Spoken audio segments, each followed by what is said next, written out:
Pemirsa, hari ini saya sedang berada di Desa Tetehese 1, tepatnya di depan gedung kantor Sinode Gereja Amin, dan di belakang saya ada gereja yang sangat besar, Gereja Amin. Dan hari ini tentunya saya sangat bersyukur ada kesempatan akan berbincang-bincang dengan Ketua Sinode Gereja Amin, Pendeta Odedege Larosa. Yuk ikuti saya.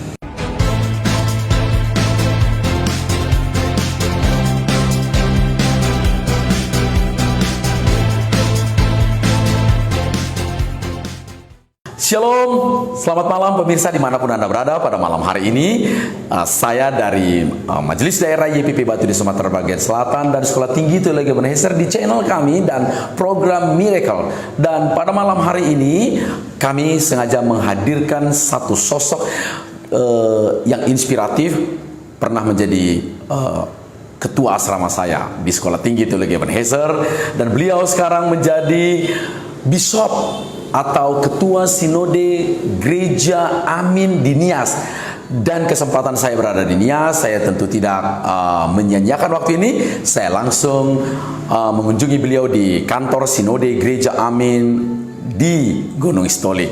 Baik, kita ikuti bincang-bincang dengan Pendeta Odedege Larosa, Master of Divinity. Selamat malam, Pak Odedege. Selamat malam, Pak Marun. Wah, luar biasa perjumpaan kita yang luar biasa. Sekian puluh tahun yang lalu Bapak menjadi seorang pemimpin di asrama. Kala itu saya masih tingkat 1. Bagaimana kabar di Nias ini, Pak? Sehat? Ya, sehat, baik-baik saja. Tidak ada COVID di sini ya? Ya, memang puji Tuhan ya. Sejak tahun kemarin sebenarnya COVID tidak terlalu kuat di Nias. Itu perlindungan Tuhan saya kira sampai sekarang, sehingga kita di Nias ini penggunaan masker sudah dan semua kegiatan seperti biasa saja begitu ya. Baik, Pak, ini kan Bapak Ketua Sinode Gereja Amin. Berapa sekarang jemaat Gereja Amin? Berapa jiwa di Gereja Amin? Iya, secara pasti memang belum ada ya, karena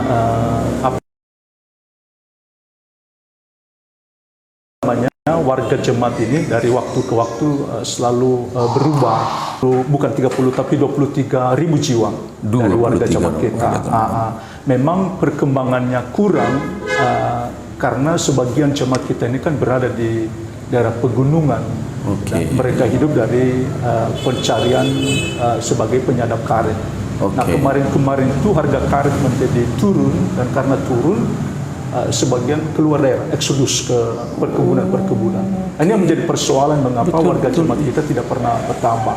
Lalu karena di Nias ini tidak ada sumber pendapatan yang pasti selain menjadi pegawai negeri dan bertani, tidak ada pabrik di Nias. Betul, sehingga tidak ada diharapkan akan datang ya. Iya, dan pemuda-pemuda kita yang tamat SMA, kalau keluar, keluar.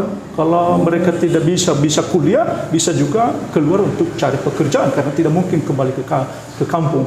Karena tidak ada sumber. Ini benar-benar tantangan juga ya dari Gereja Amin ya. Itu persoalan kita. Nah, karena itu sebagian warga jemaat kita itu pemudanya sangat sedikit sekarang. Karena yang tamat sekolah betul. ke kampung. Tadi itu tidak, karena di sini tidak ada sentra-sentra produksi apa gitu ya, sehingga mereka itu keluar ya. Apalagi Pak tantangan Gereja Amin sekarang ini dengan juga munculnya gereja-gereja baru ya. Ya, tapi kalau di gereja kita memang masih belum, karena gereja-gereja baru ini kan munculnya di kota-kota. Oke. Sementara kita itu hanya satu saja. Belum ada warga jemaat kita memang yang pindah ya ke gereja baru itu ya. Tapi itu gereja lain yang di kota yang masuk ke sana. Tapi itu juga ancaman ke depan kalau kita tidak berubah, itu ancaman ke depan. Karena mereka juga akan masuk ke dalam juga kan. Iya, dan memang jemaat-jemaat kita, warga jemaat kita, maksud saya pemuda-pemuda kita ini senang dengan model ibadah kontemporer. Lantas gimana dong sikap Bapak kan pemimpin tertinggi nih di sana? Tapi ini dilema yang sulit ya sebagai gereja yang sudah mapan secara organisasi ini untuk mengubah ini sulit. Tetapi kita mulai dari mendorong beberapa jemaat-jemaat untuk terbuka terhadap perubahan. Misalnya di jemaat-jemaat kita sudah ambil keputusan bahwa ibadah minggu itu tetap dengan liturgi yang baku. Tetapi untuk ibadah-ibadah selain ibadah minggu maka bisa menggunakan liturgi kontemporer. Tapi untuk pemuda remaja pemuda itu salah satu strategi lah ya. Untuk. Tapi saya lihat nanti ke depan pasti mengarah ke sana. Tidak mungkin kita juga akan bertahan dengan situasi yang kita sendiri merasa tidak terbangun sebenarnya dalam. Kita harus jujur ya. Begitu ya. Itu memang itu harus disikapi, harus disikapi dan dicari solusi untuk itu. Luar biasa. Pak Ode, gimana secara pribadi nih, Bapak ada di pucuk pimpinan nih. Apa tantangan Bapak? Suka duka menjadi seorang bishop, orang nomor 1 di Gereja Amin. Ya suka dukanya sih ya, kalau dukanya saya pikir tidak terlalu kuat karena gereja kita ini kan sudah ada tahapan-tahapan kepemimpinannya di tingkat sinode sudah ada, lalu di masing-masing wilayah dan kemudian di jemaat. Nah, jadi dari sisi kepemimpinan sebenarnya tidak ada masalah. Hanya ketika kita mutasi pendeta, di situ ada persoalan-persoalan. Karena para pendeta ini kan sebagian tidak mau mutasi kalau dia sudah ada di tempat yang baik. Ini juga persoalan juga di Gereja Amin, meskipun sudah settle begitu ya. Lalu karena kadang-kadang para pendeta ini kan mempengaruhi jemaat untuk memprovokasi tidak mutasi, tidak keluar ke jemaat yang lain. Nah, ini yang jadi persoalan. Baru-baru ini kami mengalami itu ketika ada seorang pendeta kita di luar daerah, kita mutasi karena kita ditelepon beberapa kali tidak hadir ke sana. Karena memang jauh tempatnya. Lalu kita mutasi, lalu dia keberatan. Lalu dia buatlah surat memprovokasi jemaat-jemaat menyurat ke sini. Tapi kita abaikan. Karena itu bukan warga jemaat yang menentukan kita yang menentukan. Tapi dari pihak sinode berani tetap melangkah mengambil keputusan itu ya? Ya, kita harus, kalau tidak maka bagaimana kita memimpin? Bagaimana organisasi ini bisa jalan kalau kita tidak ada ketegasan? Tapi kan kita tahu bahwa di beberapa gereja ini kan persoalan pelik. Diiyakan menjadi kebiasaan, tidak diiyakan bisa keluarkan. Jemaat beserta batuannya kan tidak mudahlah, karena kita tahu ini bukan rahasia umum lagi. Itu tuh pernah nggak kepikiran dalam rapat-rapat sinode? Kita akan hitung. Jadi kita berhitung tentang potensi perpecahan itu. Betul. Jadi dari sana kita bisa mengambil keputusan terbaik. Tapi biasanya sejauh mereka percaya dengan sinode, jemaat-jemaat itu tidak ikut. Kalaupun nanti misalnya di awal mereka memprovokasi, tapi ketika kita tegas, akhirnya mereka tidak bisa berbuat apa-apa selain daripada menerima apa yang menjadi keputusan sinode. Nah, itu yang kita alami selama ini. Karena juga secara organisasi semua gereja-gereja lokal itu harta milik sinode. Iya, seperti itu. Tetapi dalam penempatan pendeta juga sekarang, memang tidak mudah juga. Betul. Mengapa? Karena kita harus lobby ke mereka, karena mereka yang bayar gaji. Ada tuntutan tinggi bahwa tempatkan ke kami pendeta yang bisa melayani kami. Sebagaimana kami harapkan. Jadi itu dalam rapat-rapat persidangan sinode, nampaknya suara jemaat ini menjadi faktor yang sangat penting dalam penempatan pendeta ya. Ya, memang tidak terlalu signifikan sih. Cuma kita perlu pertimbangkan juga. Pertimbangan juga. Karena itu ada jemaat-jemaat memang kita bisa langsung tempatkan, tapi ada juga jemaat-jemaat di mana kita harus mendengar mereka sebelumnya. Ini menjadi persoalan memang. Persoalan. Kalaupun kita ini gereja Lutheran yang sebenarnya kekuasaan atau kewenangan untuk menempatkan pendeta itu di sinode, tidak di jemaat. Karena jemaat itu tinggal menerima. Tetapi perkembangan sekarang memang yang mewajibkan kita juga untuk semacam ada lobby-lobby lah terhadap beberapa jemaat tertentu. Dalam perjalanan hidup Pak sebagai seorang hamba Tuhan, mulai dari Tanjung Enim terus sampai sekarang ini, persoalan berat apa yang paling benar-benar menyita energi seorang pendeta ODDG? Dari luar sih tidak ada, cuma dari diri saya sendiri. Saya ini dari dulu kan sulit sekali bicara. Itu persoalan saya sebenarnya. Tapi Tuhan menolong saya sampai sekarang. Bicara dalam artinya menyampaikan keputusan, menyampaikan isi hati, pikiran, begitu? Kemampuan alamiah untuk bicara. Speaking ya. Gagap sebenarnya. Saya. Tapi ini lancar. Ya, kalau ini, saya ditolong Tuhan dalam beberapa tahun terakhir mungkin lebih baik. Nah, saya ini, tapi saya juga punya kemampuan, artinya saya dipanggil Tuhan dan saya pikir saya punya karunia berkhotbah. Ketika saya mempersiapkan diri dengan baik, saya punya kemampuan bicara melebihi kemampuan alamiah saya. Tapi kalau tidak, maka saya jadi gagap gitu. Sulit bicara. Dan kadang-kadang itu yang saya alami ketika saya khotbah. Lalu karena tidak bisa bicara dengan baik, artinya hasil yang saya harapkan tidak seperti yang saya harapkan. Maka itulah jadinya saya membuat merasa guilty feeling atau perasaan bersalah. Merasa bersalah seperti itu. Itu sebenarnya dari persoalan saya. Tapi saya dengar ini ya, sorry ya, saya karena juga dalam hal bicara-bicara ini maksudnya artikulasi Bapak bagus kok. Artikulasinya, artinya pengucapan dan peletakan kata itu lumayan. Tapi ini apakah berhubungan dengan soal kesiapan dalam menyampaikan firman Tuhan begitu? Atau apa persoalannya?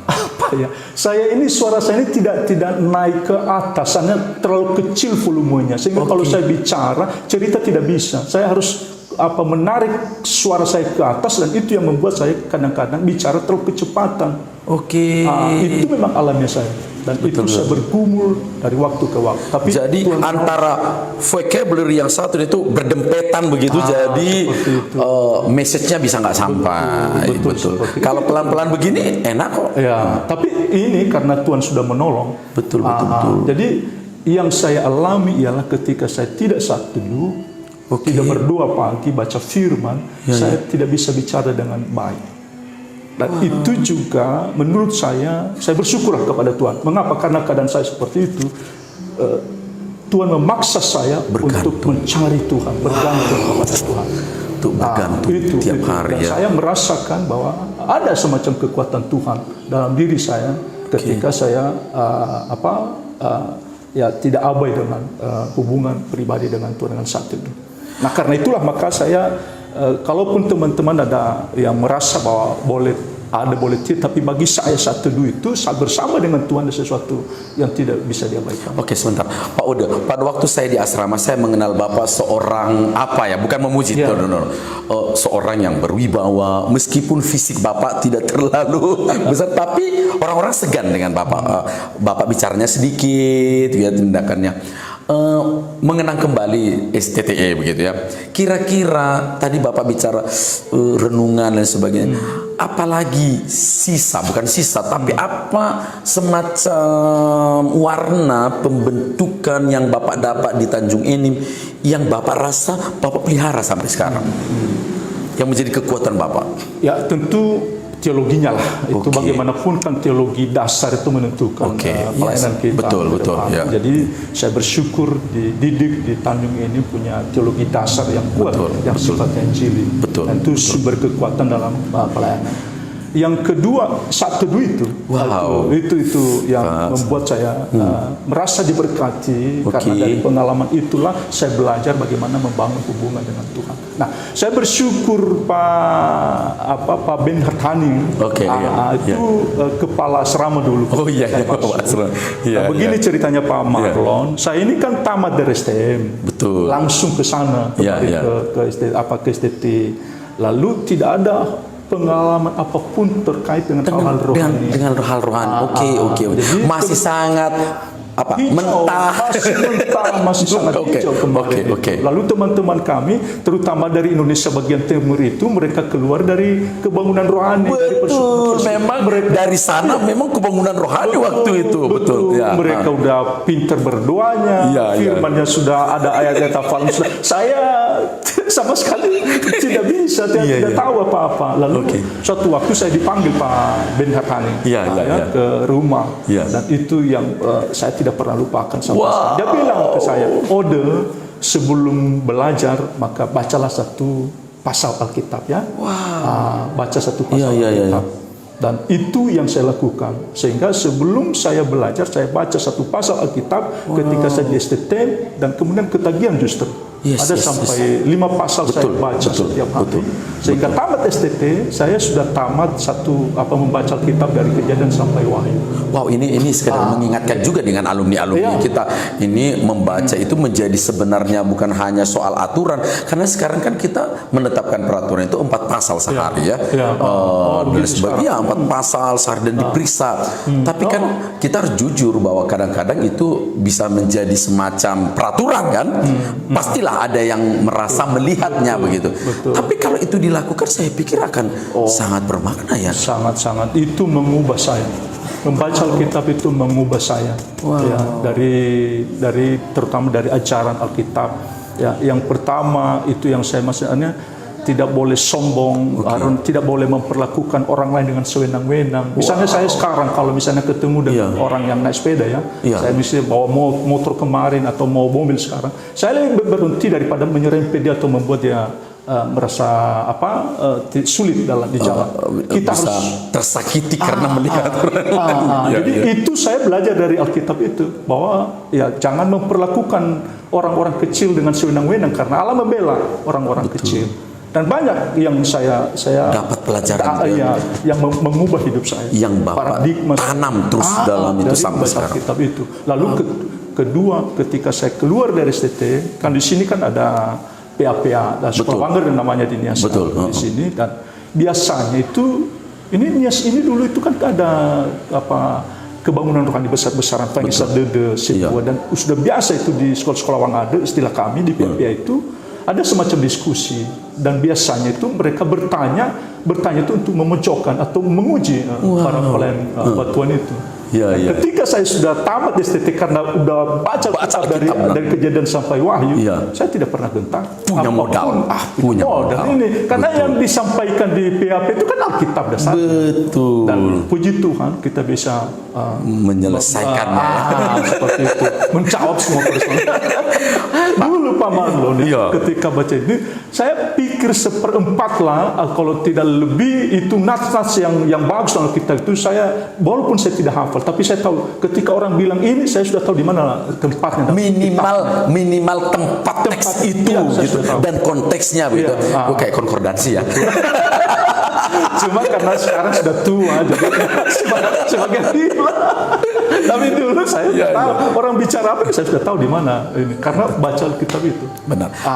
Pak Ode, Bapak kan sudah tadi katakan di sinode ini stage-nya itu sudah jelas. Bapak juga gembala, Bapak sekum, Bapak sekarang. Sebenarnya persoalan yang paling utama di gereja Amin ini, kesulitan bertumbuh, itu apa sih sebenarnya menurut pengamatan Bapak? Kan sudah di stage yang tinggi nih, sudah melihat paradigma melihatnya, perspektifnya juga sudah melebihi yang lebih tinggi. Apa menurut Bapak yang persoalan utama yang sangat menutupi jemaat sehingga sulit bertumbuh? Sebenarnya bagi saya soal pengajaran. Kan di gereja secara khusus dulu itu para sinenge, guru jemaat tamatan lokal saja di kursus selama 3 bulan, lalu ditempatkan. Sekarang pun tidak sampai kursus seperti itu, dari awam saja, lalu kemudian ada pembekalan, lalu kita tempatkan di jemaat. Nah, kan kita sudah tahu kemampuan mereka memahami Alkitab, lalu mengajarkan terhadap jemaat. Lalu para pendeta juga saya lihat dari sisi pengajaran kurang. Itu persoalan. Tidak kuat ya. Artinya ialah apa? Khotbah hanya semacam sebagai renungan saja, dan itu tidak mendidik warga jemaat bagaimana sebenarnya hidup beriman yang benar. Tidak ada diubah ya. Pikirannya tidak diubah. Karena itulah maka warga jemaat tidak pernah berubah. Dari waktu ke waktu khotbah, tetapi karena tidak dididik dengan apa yang Alkitab katakan, karena para pengajar katakan yang gereja tidak mengajarkan apa yang tertulis dalam Alkitab secara komprehensif, secara baik, maka tidak ada perubahan yang signifikan dari warga jemaat. Nah, saya itu yang saya lihat, sehingga warga jemaat ini punya iman, percaya kepada Yesus, tapi hidupnya tidak berubah. Artinya dalam tanda kutip tidak ada pertobatan. Iya. Mereka tetap merokok, mereka Betul. tetap hidup minum minuman keras, Betul, mereka tetap melakukan kekerasan. Kalau misalnya mereka di lembaga pemerintah tetap saja korupsi, menghalalkan sebagai cara. Tapi kalau percaya ya, bisa kalau dikatakan kamu ini tidak percaya, tidak benar. Bisa orang berkelahi kalau dibilang kalau tidak percaya. Kalau dituduh dia bukan Kristen, tidak percaya Yesus. Dia percaya, tetapi bagaimana mewujudkan imannya dalam kehidupan keseharian itu yang tidak ada. Nah, karena pengajaran dari gereja yang kurang, artinya pemuridannya. Katakanlah pemuridannya yang kurang. Karena itu bagi saya ketika dari luar itu datang ke Nias ini, yang saya lihat kadang-kadang ada KKR, lalu pengajaran Islamologi, itu bukan kebutuhan gereja di Nias. Justru kebutuhannya adalah pengajaran bagaimana mereka memuridkan sebagai mereka bertumbuh menjadi dewasa dalam Tuhan, sehingga tidak hanya iman di kata-kata, iman dalam mental, tetapi bagaimana mewujudkan iman itu dalam sikap dan perilaku hidup sebagai orang yang Kristen. Karena jadi di jemaat juga ya persoalan-persoalan yang tidak menghasilkan buah ya tetap aja seperti tadi kata ya minum, mabuk, ke dukun, kemana, seperti tidak ada buahnya bertahun-tahun begitu ya, Pak. Betul. Dan itulah yang membuat mengapa adat nilai-nilai, katakan nilai-nilai tradisinya sini begitu kuat menggenggam kehidupan warga gereja. Masih orang bisa di Nias ini tidak hanya di gereja ya, oke lah di kota-kota, tetapi di pedalaman, di desa-desa orang pasti masih berdoa kepada roh-roh orang mati. Mereka masih datang berdoa ke kuburan, dan yang lebih banyak sekarang adalah datang ke pelihat Samaelia, kalau bahasanya Samaelia. Apa itu? Samaelia, orang yang mampu melihat, petunung sebenarnya. Oke.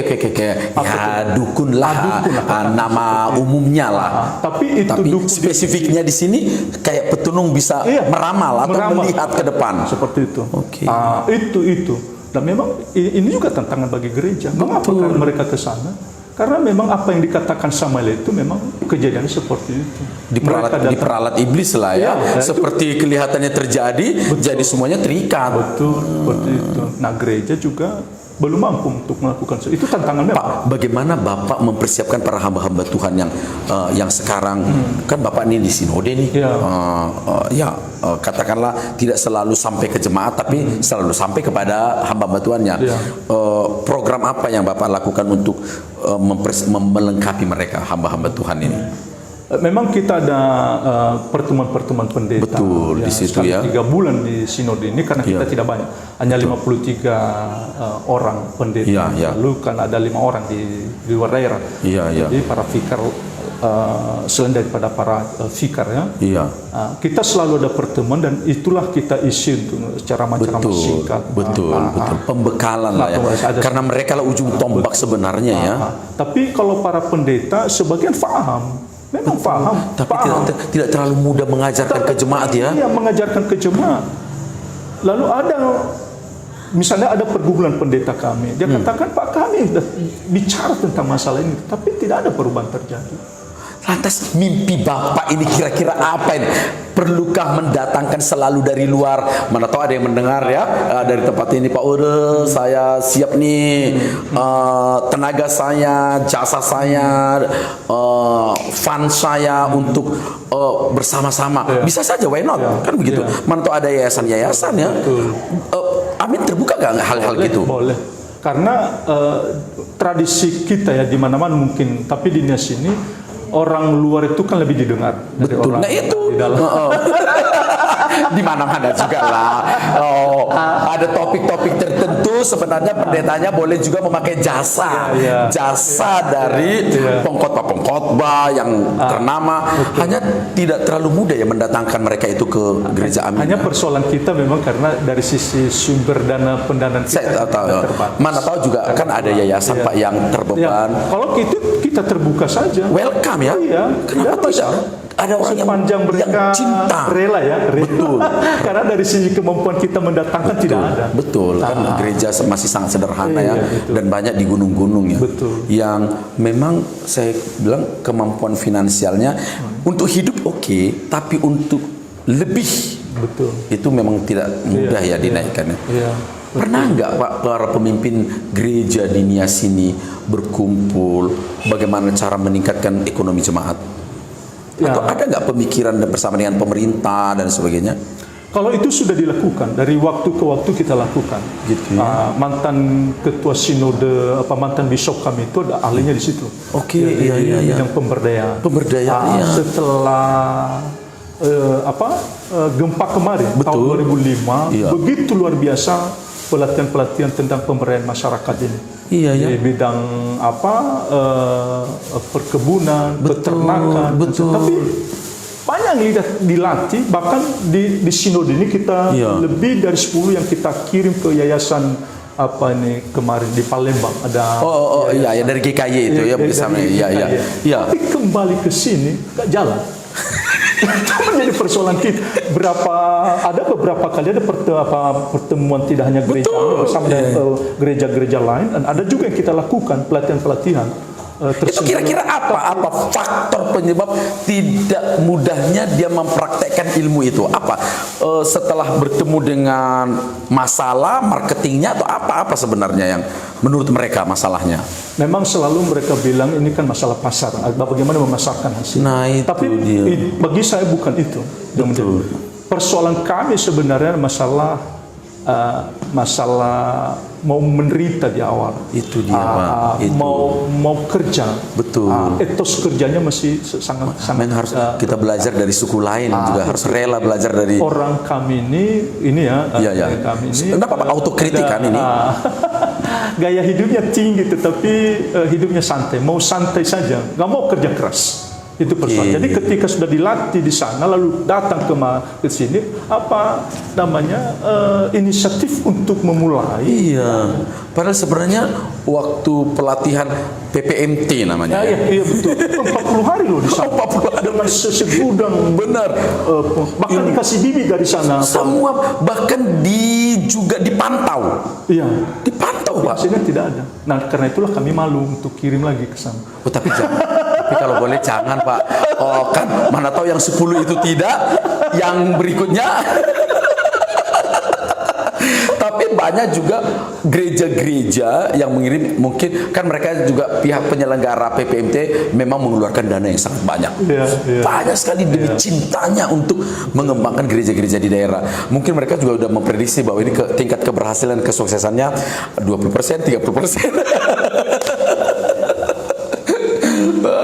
Pak udah bincang-bincang nih sebagai hamba Tuhan. Bagaimana Bapak melihat kehidupan hamba Tuhan di Pulau Nias secara umum?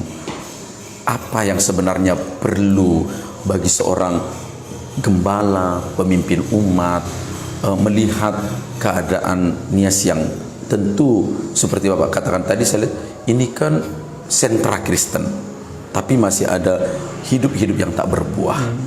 Apalah kira-kira? Apa hanya seperti Bapak katakan pengajarannya yang perlu, atau kira-kira menurut pernah pemikiran Bapak apa? Saya tidak tahu apakah standar saya tinggi ya. Bagi saya kerajaan Allah itu tidak terdiri dari perkataan tetapi dari kuasa. Dan yang dibutuhkan di Nias ini adalah hamba Tuhan yang bisa memberi diri secara penuh waktu untuk Tuhan, yang rela menderita. Tapi persoalan kita ialah sangat sedikit orang yang sebenarnya kalau kita mau jujur yang betul-betul sungguh-sungguh memberi waktu untuk mengerjakan pekerjaan. Mungkin termasuk kami. Memang ada banyak faktor yang membuat mungkin tidak karena masalah ekonomi. Tapi bagi saya juga saya pikir itu bukan satu-satunya yang menjadi faktor mengapa. Tapi persoalan masalah itulah tadi ya, bagi saya mungkin karena kita sudah terkooptasi dengan kebiasaan yang lama ini, jadi susah untuk mengubah. Saya ingat kan Bapak secara dari keluarga Tanjung ini secara akademis Bapak katakanlah jelas di atas rata-rata. Waktu itu Bapak masuk ke Gereja Amin yang sekarang aja sedikit menderita, apalagi dulu, dan Bapak rela waktu itu masuk ke Gereja Amin. Memang Bapak sudah menyiapkan diri menderita waktu itu? Ya karena itu panggilan di awal ya. Saya menjadi pendeta itu atau masuk STT itu tidak karena dorongan orang tua atau karena faktor lain. Ketika itu saya tamat STM, tapi belum tamat, selesai TANAS. Lalu ada seorang teman katakan, yuk kita masuk ke kerja di pabrik plastik. Saya diterima, tapi saya hanya melayani 5 hari di sana di pabrik plastik. Saya keluar, mengapa? Karena setiap hari saya ada muncul nyanyian sekolah minggu kemarin itu. Nyanyian apa? Apa yang dicari orang? Uang. Apa yang dicari orang? Uang. Iya. Apa yang dicari orang? Pagi, siang, pagi, petang, siang, malam adalah uang bukan. Muncul terus Itu dia muncul selama 5 hari sehingga saya keluar tulis surat sama papa. Saya mau ke STT. Saya masih ada uang karena saya pikir apa yang saya cari di sini, uang saku walaupun tidak besar masih dikirim papa saya kemarin itu berarti saya cari uang. Itu yang membuat saya masuk STT.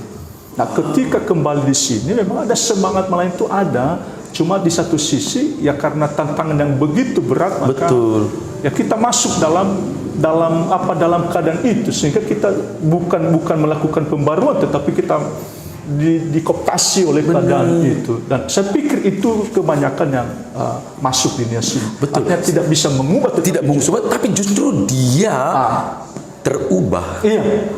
Hanya sama. Iya, betul. Itu yang terjadi. Jujur ya, kalau saya juga mungkin juga karena masalah pembentukan di STT dengan banyaknya STT sekarang.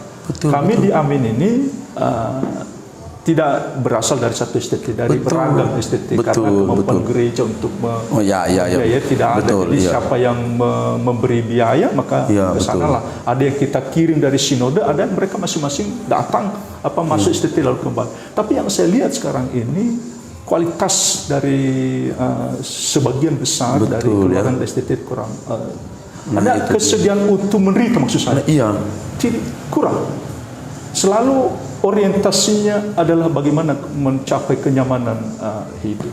Orientasinya adalah uang.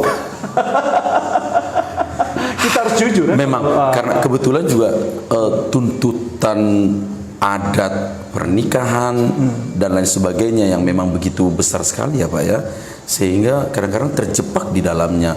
Itu tidak mudah juga bagi seorang hamba-hamba Tuhan di pulau kita ini kan begitu. Pak, kembali saya ke pribadi. Pak, hidup ini kan up and down lah katanya ya. Apa pernah Bapak saat mengalami seperti katakan tadi masa-masa down selama perjalanan hidup Bapak sampai ke puncak? Ada nggak pernah Bapak mengalami down gitu? Lesu, melayani, melihat pergumulan, melihat jemaat yang tak bertumbuh Bapak, lesu, pernah nggak Bapak mengalami begitu? Yang tadi saya alami itu hanya masalah kegagalan pribadi dalam bicara.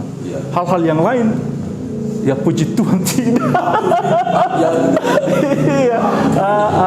Puji Tuhan tidak ada hal yang, kecuali di setelah menjadi bishop ini, persoalan utama adalah dari sisi mutasi pendeta. Yang lain tidak ada persoalan. Bisa teratasi dengan baik. Komunikasi dengan jemaat untuk mutasinya memang saya pikir rata-rata sangat menyita pikiran para pemimpin gereja ya Pak ya. Entah gereja kecil, gereja besar ini benar-benar itu menjadi persoalan. Kalau dari sisi masalah kebutuhan hidup, ya puji Tuhan tidak ada yang kesulitan juga di situ. Di awal memang ketika saya fikar saya lupa berapa, 15.000 kemarin itu uang apa namanya uang jasa. Sehingga setiap kali itu waktu itu ketika saya fikar tuh saya minta uang ke mama saya kemarin untuk kolektor ketika, tapi lama-lama berubah dan kami memang mengalami walaupun seperti itu, tapi pergeseran pertumbuhan ini ada, hanya peningkatan pendapatan para pelayan itu ada juga sekarang dibanding dengan 10 tahun kemarin. Meskipun tidak harus selalu signifikan. Betul. Kan yang namanya kebutuhan pendapatan ini yang meningkat juga, ini meningkat juga, meningkat juga. Kan hukum ekonomi gitu ya. Betul. Tapi bagi saya, cukup. Kalau mungkin juga karena saya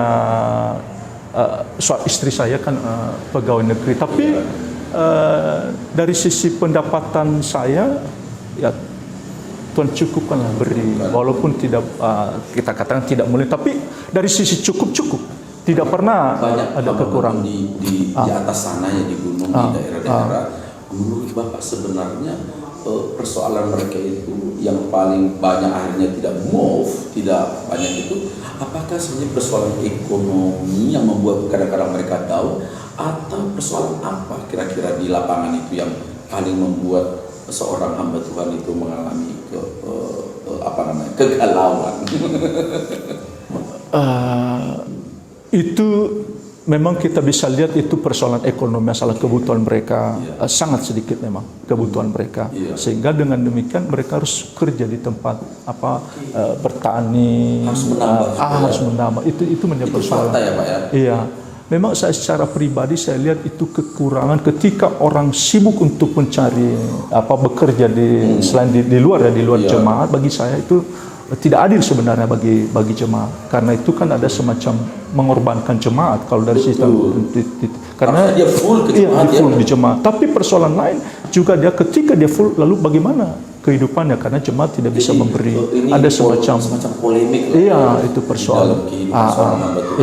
Tapi mungkin yang dibutuhkan seorang hamba Tuhan adalah menyadari tentang panggilannya dan berani untuk memulai mempertaruhkan imannya. Saya juga melihat beberapa pendeta kami, ketika ditempatkan di jemaat yang di awal jemaat itu tidak mampu untuk membiayai gaji pendeta, tapi ketika ditempatkan di sana, akhirnya dia mampu, dia melayani dengan baik, karena ketika pendeta itu melayani dengan baik, jemaat memberi. Jadi saya sudah keliling nih. Itu persoalan. Saya jalan. Miskin-miskin amat juga enggak sebenarnya. Betul. Anda bisa hidup. Betul. Kan yang perlu diajarkan itu sharing tuh hamba Tuhan kan. Betul. Nah, persoalannya karena para pelayan hamba Tuhan ini kan tidak berani mempertaruhkan imannya tadi di awal. Sehingga dengan demikian maka iman warga jemaat tidak bertumbuh, akhirnya mereka kan tidak memberi. Mereka tidak memberi. Ini kerja, akhirnya lama-lama persoalan begitu ya. Betul. Ini tidak bertumbuh, ini tidak menikmati hasil pelayanannya. Betul. Itu yang terjadi. Nah, kita harus jujur katakan seperti itu. Karena di beberapa jemaat kami memang ada jemaat-jemaat memang yang kecil yang memang tidak. Tapi ada beberapa jemaat yang punya potensi, tetapi toh juga pendetanya tidak bisa menikmati pelayanan.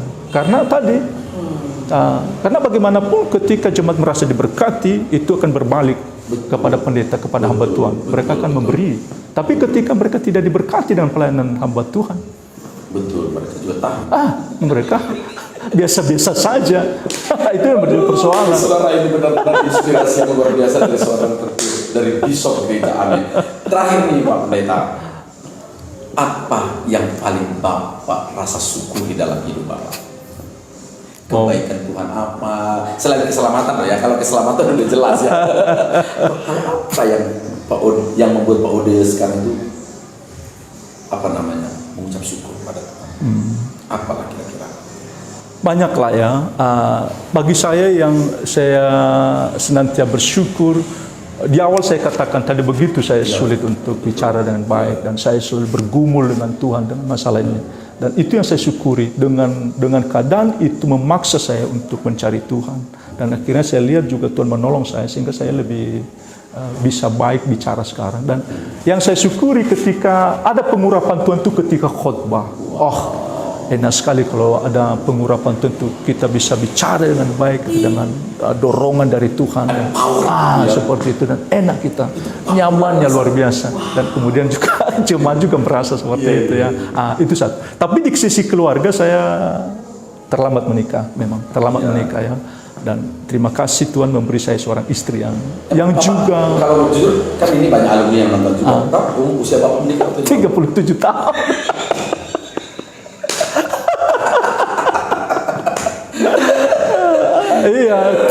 Iya memang lah, tapi saya mungkin juga karena terlalu idealis. itu persoalan. Itu persoalannya. Tapi puji Tuhan memberi saya istri yang baik. Tidak hanya baik, tapi punya iman yang sama dengan kita, dan dukungannya begitu kuat bagi saya. Itu. Jadi keluarga saya lah menjadi pendukung utama dengan saya. Itu yang membuat saya merasa bersyukur kepada Tuhan, walaupun tadi saya bilang itu usia lebih tinggi. Selisih saya dengan istri saya 11 tahun. Jadi istri saya masih muda. Pak Pendeta, saya yakin pembicaraan ini juga tidak harus langsung ditonton malam ini, karena ini di beberapa platform. juga besok minggu depan berikutnya Bapak mau ngomong sesuatu untuk hamba Tuhan, teman-teman alumni atau siapa saja yang mungkin mendengar pembicaraan ini, Bapak boleh dong menyampaikan kalimat berkuasa sebagai closing statement daripada seorang pendeta ODDP. Baiklah, Bapak, Ibu, para teman-teman pendeta, para alumni yang mendengar percakapan ini, bagi saya bahwa mengutamakan Tuhan adalah hal yang paling utama dalam pelayanan ini. Kita harus melayani Tuhan lebih dahulu, baru melayani jemaatnya. Karena kalau kita melayani jemaatnya tanpa melayani Tuhan, maka ya dampak dari pelayanan itu tidak terlalu signifikan. Tapi ketika kita melayani Tuhan, hidup dalam persekutuan yang karib dengan Tuhan, maka pelayanan kita akan membuahkan hasil yang tidak hanya menyenangkan jemaat, tetapi juga memberi kemuliaan bagi Bapa Sorgawi kita. Barangkali itu yang saya bisa sampaikan.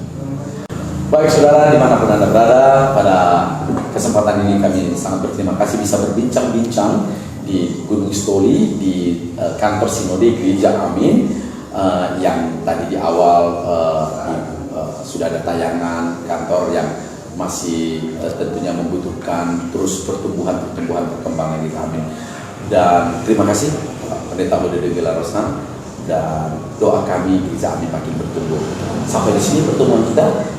Kiranya perbincangan ini menjadi inspirasi. Saksikan terus acara-acara kami di Eben Kids Ministry pada hari Jumat, Saturday Night Service pada hari Sabtu, Bincang Orang Muda pada hari Minggu, dan hari Senin seperti ini ada program kami Miracle untuk memberikan inspirasi bagi banyak orang. Tuhan Yesus berkati.